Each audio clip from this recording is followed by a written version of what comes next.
My name is Tom Carter, and this is the story my father, Jack Carter, told me years ago.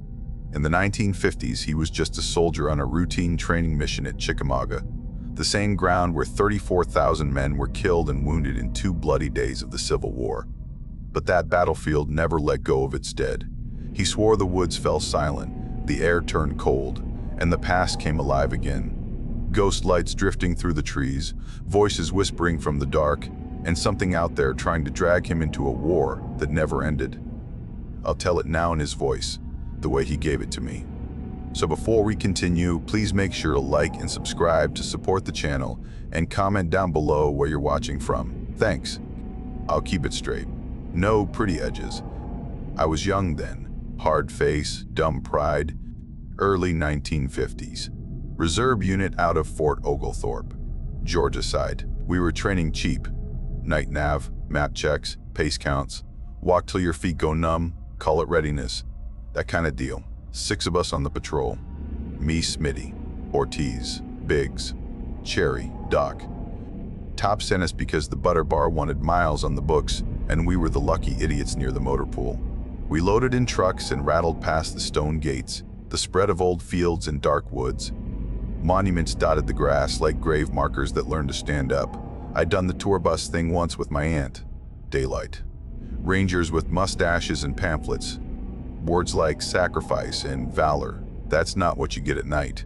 At night, the hills breathe. The trees lean in. The ground keeps a taste for iron. We parked near a split-rail fence and stepped off. Sky smudged by a thin moon. Air heavy and warm.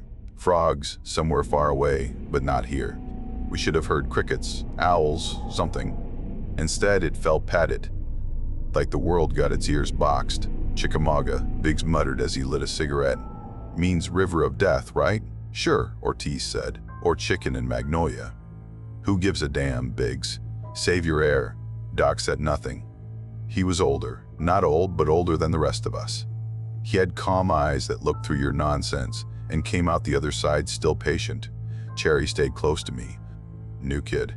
He just got his boots broken in. He tried to walk like he'd been doing this forever and looked like a drunk deer. That's how it goes. You fake it till something bites you. We checked our compasses, slung our rucks, clipped the little angled flashlights on our straps. Radio set. Simple frequencies, call signs, top made up while chewing stale coffee. The mission was dumb and clean. Start here. Walk there. Plot points. Don't get lost. Don't be late. I took point. The map had the hill lines, the creeks, the places with names that still sat heavy a lifetime later. Snodgrass Hill circled in Top's greasy pencil. Swing by, he said. Just a look. McFarland's Gap Road runs not far. If you get turned around, follow the gravel and you'll trip over the trucks. We pushed off the trail. Butterbar waved from the tailgate like a cruise director and told us we were representing the unit. Then the trucks grumbled away and the lights dwindled. We were alone, and the dark moved in. Normal stuff. Feet on dirt.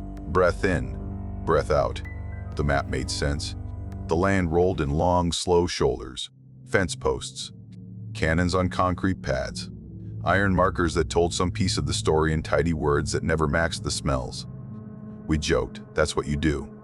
Smitty called Cherry Boy Scout and told him he'd earn a badge and not peeing himself under pressure. Cherry grinned, tried to grin. I kept pace, measured and boring. The way you want it. Routine wraps around you like a blanket. You stop thinking about what's under the ground. It started with the quiet. You know how woods talk? Leaves creep, bugs tick. A distant dog barks. This wasn't that. This was a quiet that pressed on your head, like diving too deep, ears screaming. Then the cold. Not the whole place.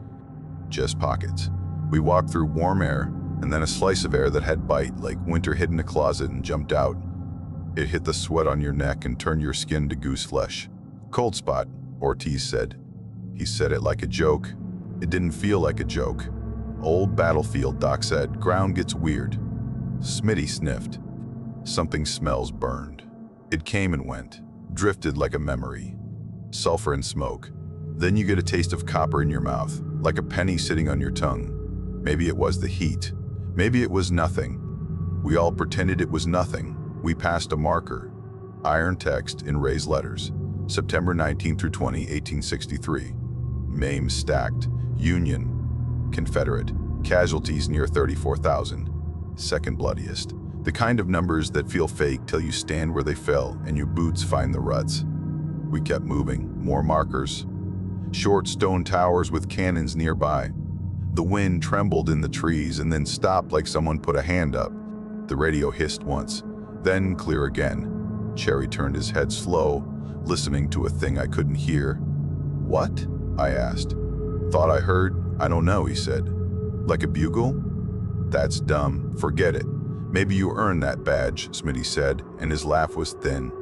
It came from the left, a voice. Not words, just that cadence you know from a field where men mean business. Short, sharp. A call like someone telling a line to dress right, dress. It bled into the brush and gone. We stopped. "Was that on the radio?" Ortiz asked. "No," I said. "Radio's dead quiet." "Some reenactor screwing around," Biggs said. He didn't believe it. Reenactors don't march blind through night woods without lanterns and permission. Not out here. We moved again, and the air brought a stink. Not skunk. Not dead animal. Something chemical. Black powder.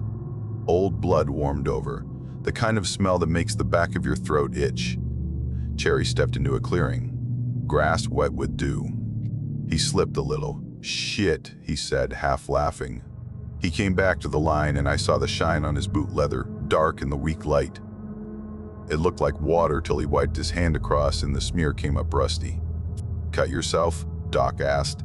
"No," Cherry said. He stared at his hand. "No, man, berry stain," Smitty said, eager like a man throwing a rope across a gap. "Crushed something underfoot. You're fine." We believed him because it was easier than the other thing. A shape stood ahead then, right in our path. Tall, shoulders back, a coat that hung strange, a hat with a brim wrong for our time. I raised my hand to halt. The shape lifted an arm, blade thin, and the point swiveled toward us. Sword. No shine, no sound, just the gesture. Then it drew a line in the air and smoke from a cigarette or a fire swept across, and there was no shape anymore. Cherry sucked in air like a straw was jammed in his throat. "Officer," Ortiz said, and he wasn't being funny now. "We're seeing shadows, that's all." Doc's eyes stayed on the place where the shape had been. He put a hand on Cherry's shoulder and squeezed, as if bones could answer questions better than words. We pushed on because that's what we were there to do. Move, plot. Don't stop. The compass needle spun once. Then again. I shook it. It steadied. I took 3 steps and it spun like it was drunk. The radio hissed and cracked and then a voice slid through. Not clear. Old. It sounded like it was coming up from a well. "Hold the line," it said. Dry as paper. Hold the line. We all heard it. I know we all heard it because nobody said a damn thing. All the joke words dried up. My mouth did too. We cut through another cold pocket. That one hit hard enough to make my teeth ache. My hands shook and I told myself it was just the body trying to keep heat. Stupid lie. It was humid as sin. Nothing should have felt cold. Big stopped and grabbed at his side like someone stuck him. He bent over and swore. "Hit?" Doc asked. He was in front of Biggs fast, hands out. "Just a stitch," Biggs said. He was sweating through his shirt, like a bayonet jab. "Stupid, I'm fine." "Keep moving." Doc checked him and found nothing. No hole. No blood. Just a red welt that faded as we washed. "See?" Biggs said, breathless. "Ghost intestines." "Let's go." We skirted a low stone fence. A plaque told us a brigade had stood there. The words said they held for hours while the line broke elsewhere. One of those places where some men turned to paste and some men got a name that stuck. General George Thomas. Rock of Chickamauga. Snodgrass Hill. The marker didn't shout. It just sat there like a witness who'd outlived everyone else. A breeze picked up. It brought whispers across the ground, not words you could pick out, more like the sound of men too tired to raise their voices. Canteens clinking, cloth rasping, someone coughing that deep, wet cough you hear when lungs are packed with pain. We heard water, clear as a bell. Then again, water, like a prayer said into the dirt. Cherry's flashlight shook. He didn't turn it on. None of us wanted to put a beam on anything that might answer back. We hit a low swale that could have been a dry creek or a trench. The earth was dark and smelled like the inside of a barrel. I felt dizzy. For a second, the ground under my feet rolled like a ship deck. Then it was still again. The quiet came down like a lid.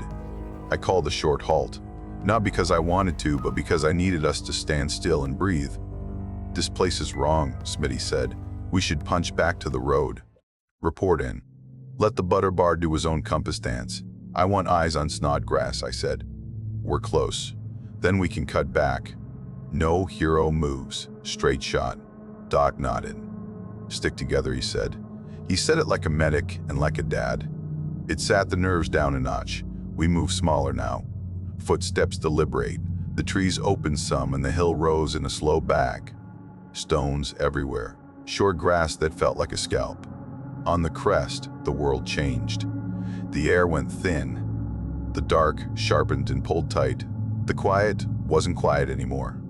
It was full, layered, like standing in the wings while a theater runs a scene on stage, and you catch voices through curtains. A bugle note bled across, sour and far. It shouldn't travel like that, but it did. The ground trembled underfoot. Not much, just enough to make your teeth click. Then he came up the slope, a man in a long coat, sleeves black to the elbows. He wore a band on his arm I couldn't place right away. He looked past us like we were shrubs. His hands were red and dripping. "Too many," he said as he walked. "Too many, too many." "Hey," Cherry whispered. "Hey, Doc." Doc didn't move. The man kept walking. Passed right through a cedar and came out the other side, damp with moonlight. He put a hand to his face and left a smear that wasn't shadow. Then he was gone, like fog goes when sunrise finally meets it. Smitty spat. It didn't help. I wanted a reason. Any reason. Reenactors. Drunks. Lost hunters. Some trick of the eyes. I ran down the list and tossed it because none of those bleed through trees and don't care when you're standing 6 feet away. "We need rules," Ortiz said. "There's always rules with this kind of thing. Stuff you do or don't do." "Like what?" Biggs asked. "Don't answer if something uses your name," Doc said. He said it soft. "Offer water. Don't mock. Don't get separated." Cherry swallowed. The radio popped once like knuckles and then went dead. Not off. Just quiet in a way radios don't get unless someone cuts the cord. We tried anyway. I keyed the mic and set our call sign, the simple one Top gave us. No answer. Just a low breath that could have been wind in a tube or something, leaning close to listen. We stood on Snodgrass Hill and stared at the field that had swallowed a good chunk of 2 armies, and I felt a weight slide over my shoulders that wasn't my ruck. So we talked like men will when they want to deal with the dark. I pulled my canteen, unscrewed the lid, poured a trickle into the grass. "For water calls," I said. I felt stupid the second I said it, then I didn't. The ground took it. The air loosened the hair. "Move," I said. "We pay our respects and we move." The lantern showed up on the down slope, yellow eye swinging through trees 100 yards off. Too low for stars, too steady for fireflies. They moved like tired men moving, not like cars bouncing on a road. We froze, then we tracked them with our heads like beasts. "Camp?" Cherry asked, hope peeking out. "There's no camping here," Doc said. "Not like that." Big said, "I'm not going near those." Which of course is what we did because they drifted across our path like they knew we had to cross there. We cut the angle, trying to avoid them. The woods didn't want us to. Trees crowded the route that made sense. The easy ground sloped toward the lights. We kept together. 6 shapes trying to make one. Somewhere to the right, the line of those stone monuments stood like dead teeth. I tried not to look at their faces. They all looked the same. Names. Units. Units. The tidy way the living mark a place, and then leave it to the weather. The radio whispered again. Not words I wanted. A roll call rate for our bones. Mac had said. That's what men called me then. Mac. I didn't answer. My throat worked anyway. The voice again. Softer. Smitty. Then Cherry. Doc hissed. Do not answer. We didn't. A wind came up that should have pushed leaves. It didn't. It pushed sound. Shouts. 1,000. 100. 10. Who can count in that kind of noise? A roar from a time that was not ours. Powder blasts like coughs. The slap of muskets. The crack of rifles. Orders the air had held too long spilled out and broke on us. Down, I said. We got low without meaning to. Dirt in our teeth. Grass against our cheeks. Men talk about time travel like it would crack your skull. It didn't crack mine. It just slid the world sideways. The moon blinked and came back filthy. Smoke thickened without a fire to make it. The field went crowded with bodies that weren't there a minute ago. Shapes ran, fell, crawled, got up, didn't. The land beneath us was suddenly heavy from footsteps no one was making now. We hunkered like ticks in the dog's ear, praying not to be noticed by the past. A figure stumbled near. Union blue that the moon made into the same unforgiving gray as everything else. He went to his knees and crawled toward us like we were a spring. His canteen was empty. I saw it by how he shook it.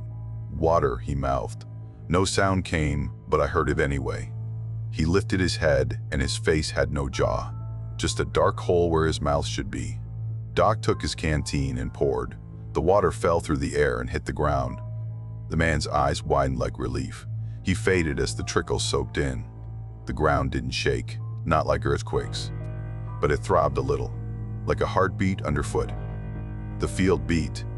It beat slow and patient. The lanterns moved again, closer, not men now, not camp.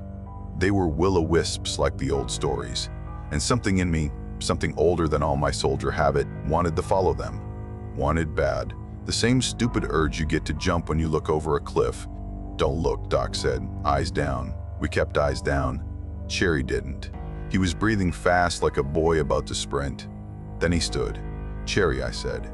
It came out thin. He took a step, another. The light stroked his face like a hand from a mother he hadn't seen since childhood. He smiled a little. It hurt to see.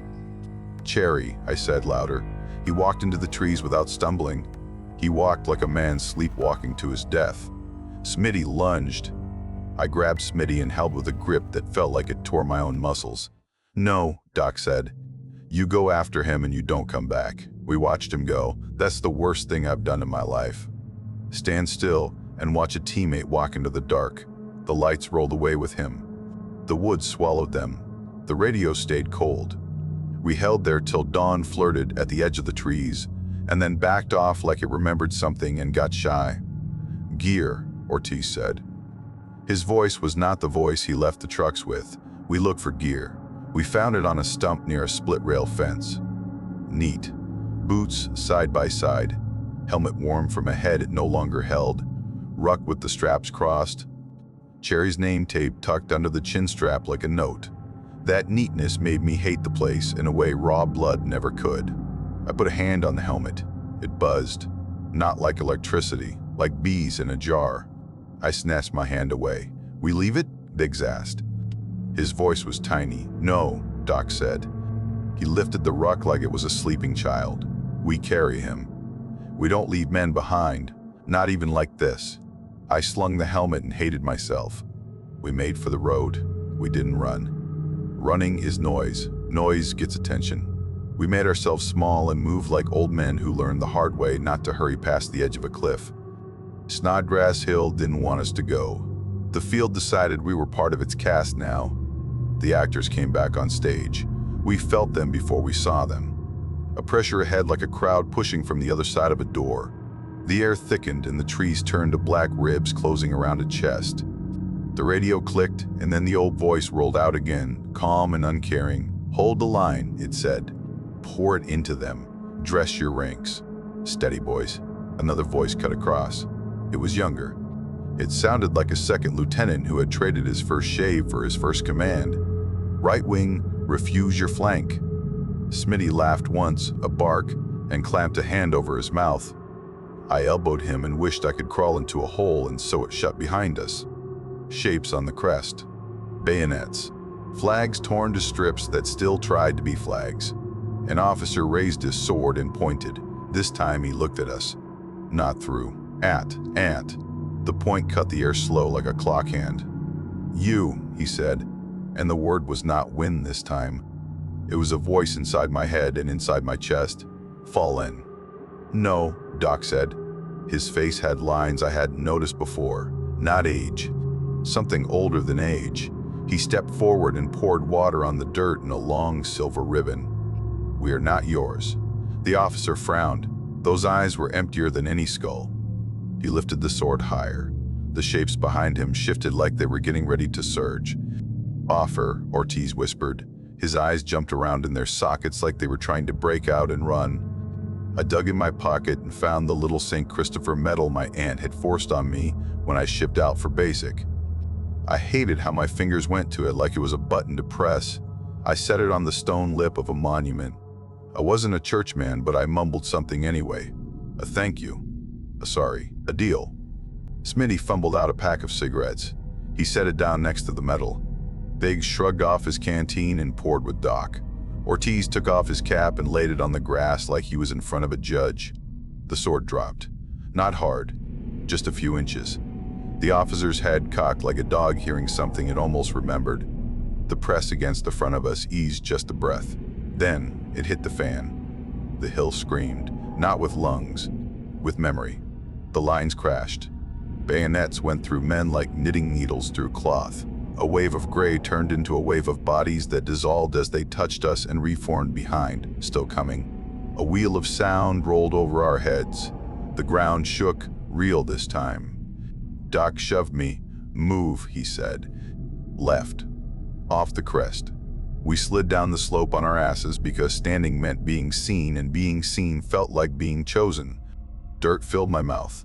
I spit and tasted iron that couldn't be mine. Shapes flanked us. A boy with freckles and a throat open like a second mouth ran alongside, then looked at me and smiled like we were schoolyard friends.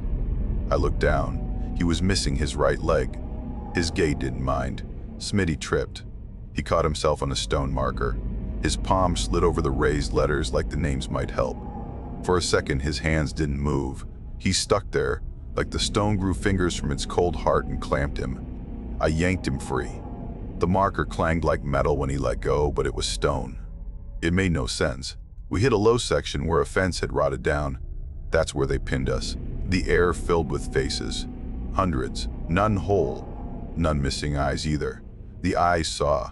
That's the worst part. They saw and didn't care past the seeing. The officer stepped off the crest like he was on stairs, only he knew about. He stopped an arm's length away and lifted that sword toward my chest. The blade didn't shine. It was the color of night. My breath stopped on the wrong side of my ribs. Fall in, he said again. You stand. You stand here. You stand forever. No anger, no hate. Just a statement of duty that had frozen into something else. Doc did the only thing left. He put his hand on my back like a push toward a cliff. But it was not a push. It was a blessing. I got it, he said, and stepped in front of me.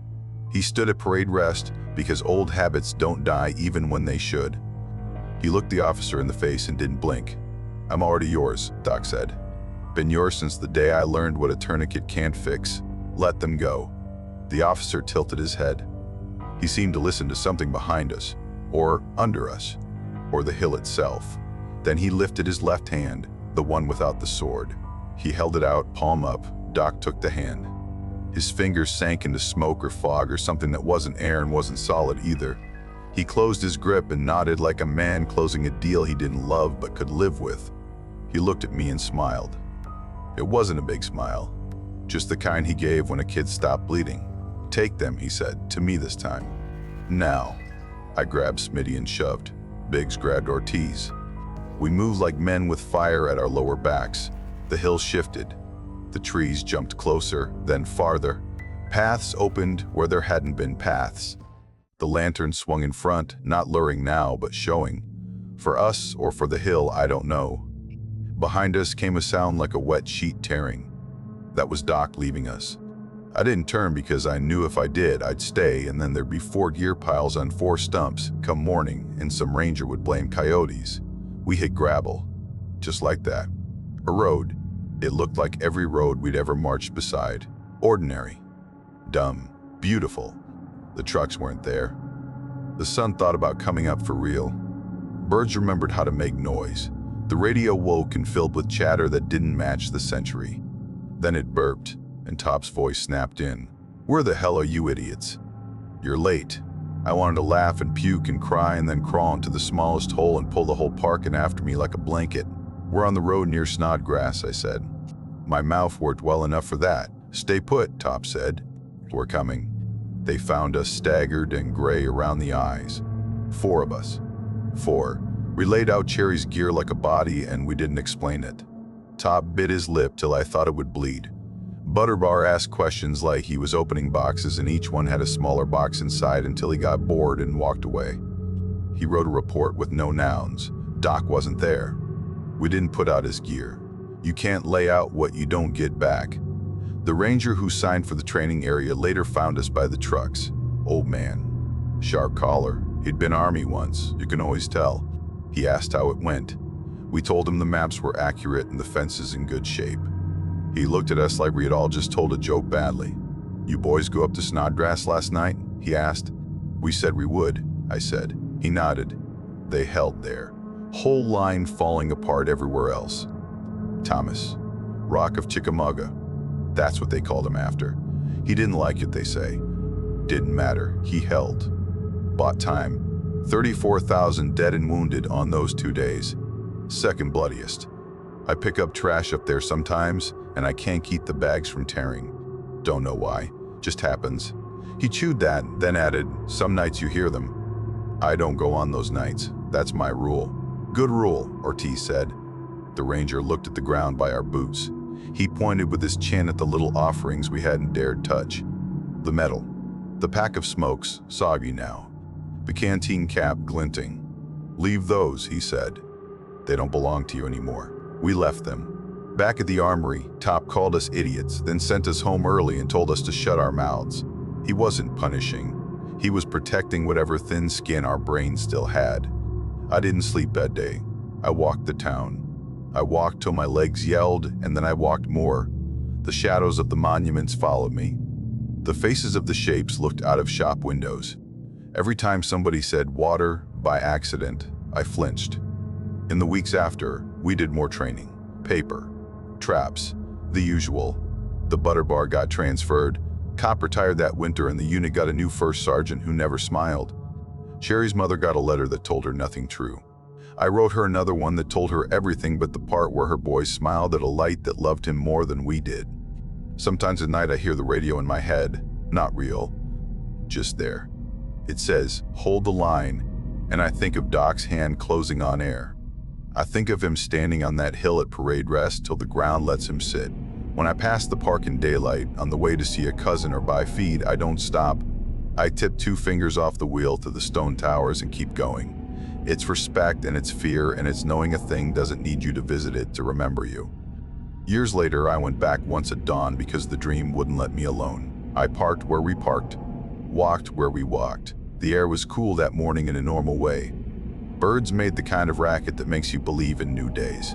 The monuments wore dew like pearls. It looked like a place that had forgiven the people who broke it. I climbed Snodgrass Hill slow. No lanterns, no whispers. Just the wind trying to remember the key for a song. At the crest, I stood by a plaque with General Thomas's name on it. He bought time there. That's what it said without bragging. I poured a little water and waited. Nothing came out of the trees but a rabbit that didn't care I was human. I set a thin silver ring on the stone. My sister had given me that ring when I left for basic. It had a nick in it from a job I took one summer when life was supposed to get simpler, and it never did. I set it down and felt the hill pay attention, the way a dog lifts its head when it hears the pantry door. Not hungry, just awake. Thank you, I said to Doc, to Cherry, to the faces in the smoke, to whoever holds the line when the line is just a line drawn by a boot tip in the dirt. On the way down, I passed a family reading a map. Tourist voices, kids complaining, Dad insisting, Mom pointing at arrows. They smiled at me like strangers do. I smiled back. They asked if this was where the Rock of Chickamauga stood, and I said yes. They seemed glad to have found the right hill. They moved on, and the boy dragged a stick along the fence, and the click, click, click sounded like time expecting a punch that didn't come. That night, the radio in my head stayed quiet. I slept. Not long. Long enough. You want advice? Don't go up there at night unless you've got something you can afford to leave behind. Water. Tobacco. metal that mattered once, a piece of yourself you're ready not to use anymore. Don't answer a voice that knows your name if it comes from nowhere. Follow the roads if you get turned around. When the cold spots move through, don't chase them, let them pass. They've got their own orders to follow. And if you find a stump with boots and a helmet sitting tidy like Sunday clothing laid out for church, don't touch them unless you mean it. If you mean it, carry them like you carry a man who has to get home, even if home is not where you think it is. War teaches you lies that work for a while, that you'll come back the same, that the ground doesn't keep score, that the dead are done. Chickamauga doesn't bother with lies. It keeps acting out its last 2 days like a stage that won't close the curtain. It asks if you want to roll. Most of us don't. Some of us get drafted anyway. Me, I learned my rule. When the park road curves and the sun hits the cannon barrels like teeth, I put 2 fingers to the brim and keep the truck pointed toward town. I keep a bottle of water under the seat in case I get pulled in again and need to pay the toll. Not because I believe in ghosts, because I've met soldiers who had orders too heavy to lay down, and I respect the man who still shows up for the watch when the watch has no end. That night on Snodgrass Hill, Doc traded himself for the rest of us. Maybe that's the only way out of some places. Give the hill something it wants more than you, or someone who already belongs to that humming space between heartbeats. Someone who hears hold the line and nods like he understands. It can mean mercy too. The Rock of Chickamauga held. That's history. The park is free, the signs shiny, the museum full of plaques and maps and cannons with paint that still looks new. But when the sun drops and the birds shut up and the cold moves in its small, careful circles, the ground remembers the tally. 34,000 is not a number you forget. It isn't a number at all. It's a song that keeps one note going under everything, like a string you can't stop hearing once someone plucks it. Once in a while, if you listen close in your kitchen at 2 in the morning with the faucet dripping and the house making old wood noises, you'll hear it. A voice like paper. Calm as a man who ran out of fear 3 lifetimes ago. Hold the line, it says. I pour a little water in the sink. I whisper too many and the words taste like metal. Then I turn out the light and go back to bed, and I sleep. Most nights, some nights, enough. So that's the end of our video. If you made it this far, make sure to hit like and subscribe. It really helps the channel and it's free. And if you want more terrifying encounters like this one, check out the other videos on screen right now. Thanks for watching and stay safe out there. See you soon.